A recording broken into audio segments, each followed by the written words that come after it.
ये 40,000 40,000 के करीब हो जाएंगे। तो आप ये समझ सकते हो कि फॉलिकल्स बाद में बनते नहीं है, जैसे बर्थ के बाद कोई फॉलिकल्स फीमेल के अंदर बनता नहीं है। जैसे एक फॉलिकल, जैसे बर्थ लेने से पहले जितने फॉलिकल्स बनते थे बन गए, उसके बाद नहीं बनते, नए फॉलिकल्स नहीं बनेंगे। जैसे स्पर्मेटोजेनेसिस में नए स्पर्म बन रहे थे ना, इनमें ऐसा नहीं होता, एक्टिवेट होते और फिर डिग्रेड होते। बात समझ में आ रहा है? ठीक है। तो 7 मिलियन से 4 लाख फिर 40,000 से 60,000 तक चले जाओ। फिर इसमें से एक्टिवेशन बोल रहा हूं मैं, इसमें से भी कितने का एक्टिवेशन होगा प्राइमरी फॉलिकल्स में? 6 to 12 ये प्राइमरी फॉलिकल्स एक्टिवेटिंग हो। ठीक है, इसमें से एक्टिवेट होंगे और फिर इसमें से अगर हम चले जाए तो एक मैच्योर फॉलिकल बनता है, मैच्योर ग्राफियन फॉलिकल बनता है। Do you get this? Graafian follicle. बात समझ में आ रही है? बात समझ में आ रही है? और इनके भी नेम अलग है। जैसे फॉर एग्जांपल मैं प्राइमरी फॉलिकल अगर बोल रहा हूं, क्या बोल रहा हूं? प्राइमरी फॉलिकल मतलब वो एक स्टेज को पार कर चुका है। वो किस स्टेज को पार कर चुका है? वो प्यूबर्टी के टाइप में बोल रहा हूं। क्या बोल रहा हूं बच्चा? प्यूबर्टी, मतलब प्यूबर्टी स्टार्ट होने वाली, तब मैंने प्राइमरी फॉलिकल कर दिया। लेकिन उससे पहले मैं इसको प्राइमरी oocyte बोल रहा हूं। क्या बोल रहा हूं? जैसे स्टेजेस है, जैसे इसमें तो एक ही साथ दिखाना पड़ेगा सारा। जैसे अभी अगर कोई बोलेगा कि ना अभी इसको प्राइमरी oocyte को प्राइमरी फॉलिकल बोलेंगे क्या? अभी मैं इसको प्राइमरी oocyte बोल रहा हूं। क्या बोल रहा हूं? क्योंकि ये अरेस्टेड है। प्राइमरी oocyte समझना था, ये आवाज नहीं, सुन लो, तुमसे क्वेश्चन पूछ लेगा। वैसे मैं ग्राफ में भी बताऊंगा, वो जो एरो डायग्राम है, ये प्राइमरी oocyte के स्टेज में अरेस्ट है, प्रोटीन फेज में अरेस्ट है। जैसे प्यूबर्टी आई तो इसका म्यूसिस फर्स्ट, जो म्यूसिस फर्स्ट होता है वो कंप्लीट होता है, तो एक पोलर बॉडी बनती है। क्या बनती है बच्चा? Polar body. बात समझ में आ रही है? और फिर आप ये मान सकते हो कि ये डिप्लोटीन को, सॉरी पोलर बॉडी नहीं बनती, डिप्लोटीन को क्रॉस करता है और ये चला जाता है एक और स्टेज में अरेस्ट हो जाता है, दैट इज कॉल्ड योर ये डिप्लोटीन को क्रॉस कर देता है and then it stuck into the metaphase. Metaphase में फंस जाता है। किस में फंस जाता है?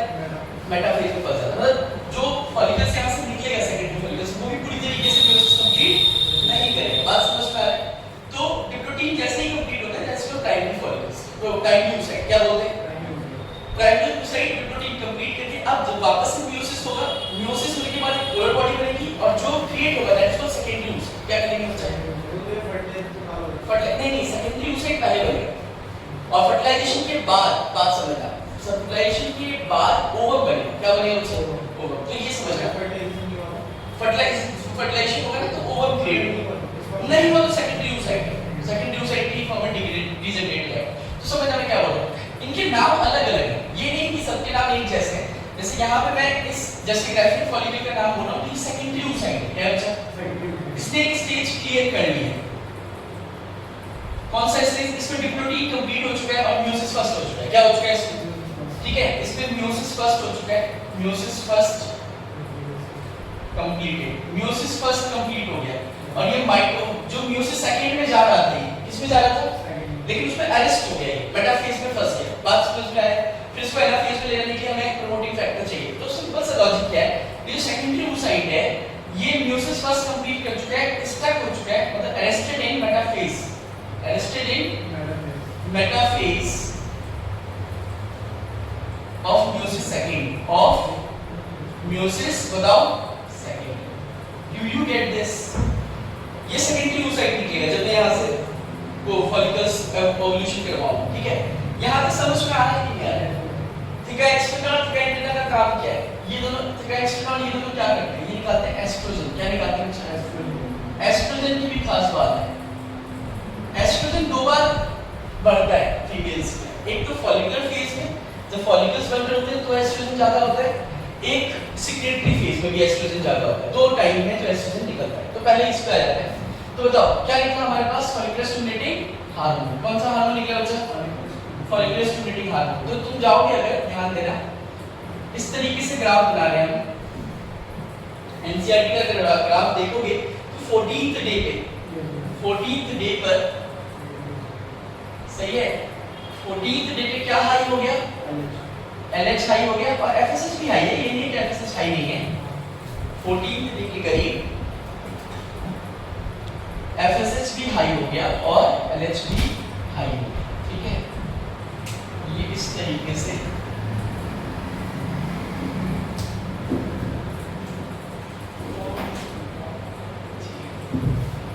ग्राफ बनवाया हुआ है ना एक बार,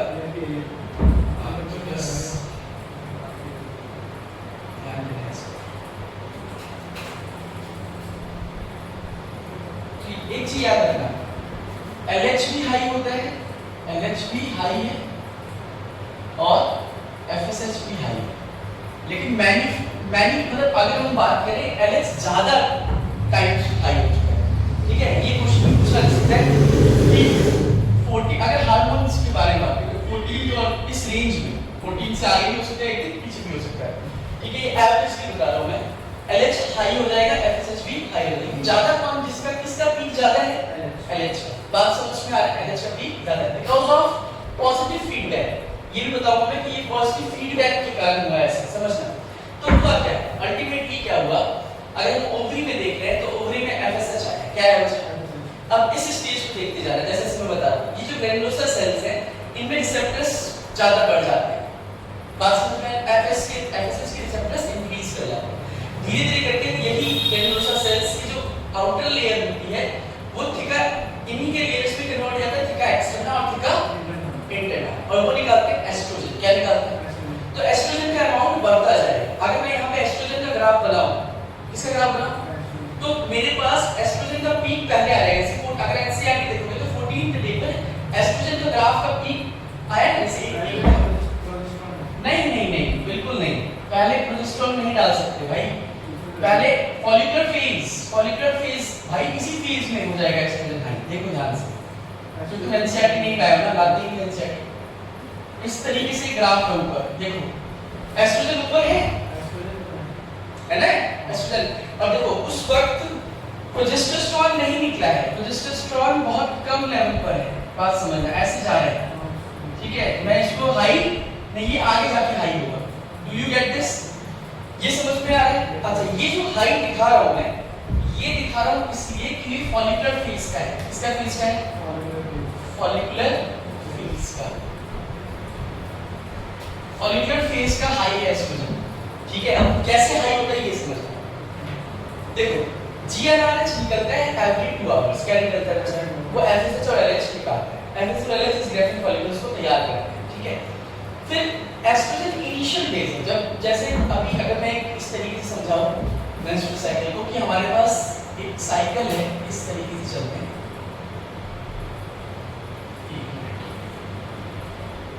ये जो फेज है दिस इज फॉलिकुलर फेज। क्या कहता हूं इसको? ओवरी के अकॉर्डिंग बोल रहा हूं। किसके अकॉर्डिंग बोल रहा हूं? Follicular phase. तो इस फेज में क्या हो रहा है समझना, यहां से यहां तक मेंस्ट्रुअल फेज है, कैटामेनिया भी बोल सकते हैं, जिसे मेंस्ट्रुअल फेज। हाँ, और फिर हमारे पास luteal phase. This phase is called luteal phase. और फेज के नाम चेंज हो जाते हैं, मतलब कहां पे देख रहे हो उसके अकॉर्डिंग। आप यूटेरस को देख रहे हो या ओवरी को देख रहे हो, उसके अकॉर्डिंग चेंज हो जाते हैं, ठीक है। नाम ओवुलेशन यहाँ बीच में 14th डे पर ओवुलेशन फेज, ठीक है। अब देखो मैं क्या समझाना चाह रहा हूँ। फॉलिकुलर फेज में एस्ट्रोजन ज्यादा हो जाता है, क्या हो जाता है, लेकिन प्रोजेस्टेरोन क्या रहता है? कम रहता है। बात समझ में आ रहा है? ये जो एस्ट्रोजन ज्यादा हो जाता है एकदम से ज्यादा नहीं होता। फॉलिकुलर फेज में भी अगर हम जाएं तो इनिशियल फॉलिकुलर फेज में एस्ट्रोजन कम रहता है। बोलो सुनो ध्यान से, इनिशियल में एस्ट्रोजन क्या रहता है? कम रहता है, लेकिन उसके बाद स्टार्ट होता है पॉजिटिव फीडबैक। क्या होता है बच्चा? तब एस्ट्रोजन ज्यादा होने लग जाता है। बात समझ में आ रहा है? Do you get this? तो याद रखना, इनिशियल फेज में अगर वैसे इतना डीप कोई पूछेगा नहीं, इनिशियल फेज में एस्ट्रोजन कम होता है बिकॉज़ ऑफ नेगेटिव फीडबैक, लेकिन आगे जाकर एस्ट्रोजन का अमाउंट है ज्यादा हो जाता है बिकॉज़ ऑफ पॉजिटिव फीडबैक। तो एस्ट्रोजन का जब अमाउंट बढ़ेगा, बात समझना, तब भी कुछ चेंजेस आएंगे फीमेल्स की बॉडी में। बात समझ में आ रहा है? एस्ट्रोजन का अमाउंट जब बढ़ेगा, ये जो चीजें चेंज होगी, ये फीमेल्स की बॉडी को चेंज करेगा। एस्ट्रोजन क्या करता है? स्किन को सॉफ्ट करता है, ठीक है। उसके बाद फीमेल के जो डेवलपमेंट एसिडी ग्लैंड्स को डेवलप करता है, जैसे फैलोपियन ट्यूब, फिम्ब्रियास, इन सबको डेवलप करता है। बात समझना, फीमेल कैरेक्टरिस्टिक डेवलप करता है, जो फीमेल की कैरेक्टरिस्टिक्स है फीमेल की वो डेवलप होती है। जैसे मैंने तुम्हें एग्जांपल दिया था, जो शोल्डर्स होंगे वो क्या हो जाएंगे? इनवर्ट की तरफ आएंगे, फैट डिपोजिशन स्टार्ट होगा, cutaneous surface beneath the skin, fat का deposition on the button areas, on the breast areas, fat ज्यादा बढ़ेगा, ठीक है। पिच हाई हो जाएगी, बस में स्किन सॉफ्ट हो जाएगा और शोल्डर्स पेल्विक एरिया जो होता है, पेल्विक बोन जो होता है वो राउंड शेप का हो जाएगा। किस शेप का हो जाएगा? राउंड। ये लिखा चुका हूं मैं एस्ट्रोजन में, देखना इफेक्ट ऑफ एस्ट्रोजन लिखा है कि नहीं लिखा है, देखो एक बार इफेक्ट ऑफ एस्ट्रोजन लिखा है। हाँ, ये एस्ट्रोजन की वजह से होता है। किसकी वजह से होता है? ये एस्ट्रोजन। ये साइकिल हर मंथ चलेगी प्यूबर्टी के बाद। आफ्टर प्यूबर्टी दिस साइकिल में हर मंथ चलेगी ये साइकिल, ठीक है? तो समझ में आया? तो फॉलिकुलर फेज समझ में आया? बोलो बोलो अच्छा, ठीक है। तो फॉलिकुलर फेज में बताओ, अगर मैं बोलूं एफएसएच और एलएच के बारे में बताओ, तो एफएसएच और एलएच इस तरीके से जा रहे हैं, तो है इंक्रीज होते जा रहा है, 14 डे तक दोनों हाई हो जाएंगे। अगर मैं एस्ट्रोजन के बारे में पूछूं, इसके बारे में पूछूं, तो एस्ट्रोजन भी हाई हो जाएगा 14 डे पर, प्रोजेस्टेरोन लो ही रहेगा, अभी प्रोजेस्टेरोन का काम नहीं। अब 14 डे के ऑनवर्ड जैसे जैसे आगे जाएंगे, ठीक है, तो जब LH हाई हो जाता है because of positive feedback, because of positive feedback, ठीक है, because of what? Positive feedback. तो यहां से इस चीज को बोलते हैं LH सर्ज। क्या बोलते हैं इसको? LH surge. देखो कुछ अमाउंट ऑफ LH जो होता है वो प्रोजेस्टेरोन निकालने के लिए काम करता है, लेकिन हम इस चीज को कंसीडर नहीं करेंगे, मतलब गलत लिख के आ जाए, हम कॉर्पस ल्यूटियम को मानेंगे, ठीक है? एनसीईआरटी ने एलएच के बारे में ऐसा कुछ नहीं बोला है, तो हम नहीं मानते इस चीज को थोड़ी देर के लिए कि एलएच लेकिन कुछ अमाउंट करता है प्रोजेस्टेरोन, जो थीका सेल्स होते हैं उनको स्टिमुलेट करता है कि प्रोजेस्टेरोन निकाले, लेकिन ये चीज एनसीईआरटी में मेंशन नहीं है, तो हम इसको नहीं कंसीडर करेंगे। चलो अब इसके आगे देखो, तो एलएच यहां पे सर्ज होगा। क्या होगा? LH surge. तो इसके बाद क्या होगा? ये बर्स्ट हो जाएगा, ठीक है? देखो ध्यान से, ये आपका कॉर्पस, सॉरी, ये आपका ग्राफिन फॉलिकल है, ये जैसे, और ये स्टिग्मा बनाएगा, थोड़ा सा बल्ज होगा फिर फटेगा। जैसे ये फटेगा, ध्यान देना, तो यहाँ से जो चीज बाहर आ गई, ये देखो, ये जो बाहर आ गई, नहीं पहले इसकी बात करें, ये सेकेंडरी रूट साइड है, इसमें जो ना पेलिस्टिना लेयर आ चुका है और यहाँ पे प्रीपिटलाइन स्पेस भी आ चुका है, तो ये इसके इर्द गिर्द जो लेयर है कुमुलस ऑफुरस, क्या बचा? ये कन्वर्ट हो जाएगा किसमें? बोलो,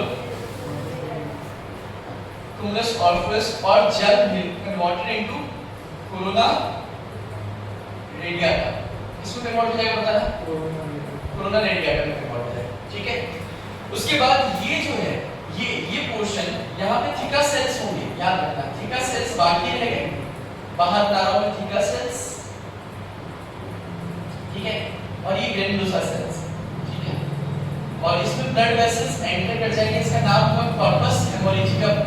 क्या नाम होगा बेटा इसका? इनिशियल इसको बोलते हैं कॉर्पस हेमोरेजिकम, और फिर इसमें स्टार्ट होगा ल्यूटिनाइजेशन। क्या स्टार्ट होगा? ल्यूटिनाइजेशन। एक मिनट, इसमें ब्लड वेसल्स इस तरीके से आ जाएंगे, ठीक है? इससे क्या बोलेंगे बताओ? कॉर्पस हेमोरेजिकम, ठीक है? अब यहाँ पे ध्यान देना, अब कॉर्पस हेमोरेजिकम के बाद, इसके बाद जो ये बनने वाला है, इसके बाद जो स्टेज आता है वो आता है कॉर्पस ल्यूटियम। अब कॉर्पस ल्यूटियम को मेंटेन कौन करता है? समझ लें, यहाँ से पूरा खेल स्टार्ट। ये कॉर्पस हेमोरेजिकम क्या बचा? अब देखो डेज कहाँ तक आगे, हम किस फेज से आगे चलेंगे? 14th डे था, क्या था ये? 14th day. इस ग्राफ को इसके साथ साथ बनाते रहेंगे। हमने ये देखा कि 14th डे में थोड़ी देर बाद, जैसे 14th डे के करीब ही एस्ट्रोजन हाई हो चुका था। ये एस्ट्रोजन है, बोलो कौन सा फेज है? की कौन सी चीज है? एस्ट्रोजन। क्या चाहिए?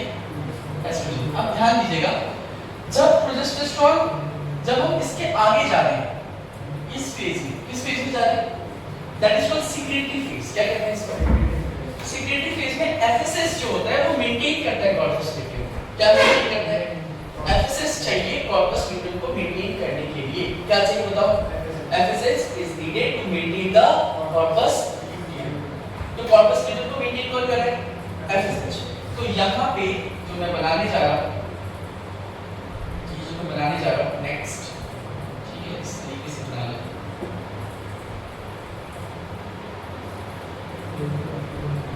This is corpus luteum। तो क्या है ये corpus luteum? ये corpus luteum एक टेम्पररी ग्लैंड का काम करता है। सुनते रहो, मैं एक बार वापस से बोलूंगा सारी बात। एफएसएस चाहिए इसको मेंटेन करने के लिए, कौन चाहिए? और ये टेम्पररी ग्लैंड की तरह काम करेगा, टेम्पररी ग्लैंड की तरह काम करेगा और ये निकालेगा प्रोजेस्टेरोन। क्या निकालेगा बच्चों? ये प्रोजेस्टेरोन डेवलप करेगा यूटेरस के एंडोमेट्रियम लेयर को। सुनो क्या बोला मैंने? यूटेरस के एंडोमेट्रियम लेयर को। ये सब लिखेंगे हम पॉइंट्स, पहले एक बार बस सुनना है कि क्या क्या हुआ। नहीं मैं पूरा बता रहा हूँ क्या है यूटेरस के एंडोमेट्रियम। देखो मैंने कहा ना चेंजेस हमें एक साथ बहुत जगह देखने हैं, इसके लिए कॉम्प्लेक्स है, समझना ध्यान से। यहाँ देखो अभी मैं कह रहा हूँ ना, इधर देखिए ध्यान दीजिए, इधर अभी कंफ्यूज हो जाओगे वरना इसमें बहुत सारे चेंजेस एक साथ होंगे।